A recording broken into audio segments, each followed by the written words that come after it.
તારીખ 13 નવેમ્બર 2025ના રોજ CBSE PP Savani Vidya Mandir વ્યારાનું ગૌરવ વધાવનાર એક ખાસ સિદ્ધિ. ગુજરાત સરકાર દ્વારા વ્યારા ખાતે આયોજિત ખેલ મહાકુંભ 2025માં 100 metre freestyle swimming under 11 કેટેગરીમાં શાળાના નાનકડા વિદ્યાર્થી પટેલ પર્વ જિગ્નેશ કુમારે પ્રથમ સ્થાન મેળવ્યું છે. આ સ્પર્ધા તેને માત્ર 1 મિનિટ 58 સેકન્ડમાં પૂર્ણ કરી. પર્વ હાલમાં ધોરણ 1માં અભ્યાસ કરે છે.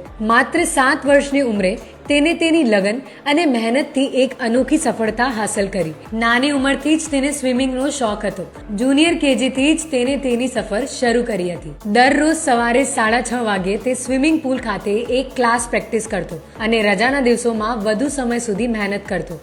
સફળતા પાછળની આ નિયમિતતા તેની જીતનું સૌથી મોટું રહસ્ય બની ગયું. સ્વિમિંગ પુલના સ્ટાફ જિગ્નેશ ગામિત, મોતી સાહેબ અને વિશાલભાઈ રાણાના માર્ગદર્શનનો અત્યંત મહત્વનો ફાળો રહ્યો. તેમજ સાથી મિત્રોએ પણ પ્રોત્સાહન આપ્યું. પીપી સવાણી શાળાના પ્રિન્સિપલ અને સમગ્ર શાળા પરિવારના યોગદાનથી પર્વની આ સિદ્ધિ વધુ તેજસ્વી બની છે. પટેલ પર્વ જિગ્નેશ કુમારને તેની આ અનોખી સિદ્ધિ માટે સીબીએસઈ પીપી સવાણી વિદ્યા મંદિર વ્યારા તરફથી હાર્દિક અભિનંદન અને ભવિષ્ય માટે અનેક શુભેચ્છાઓ.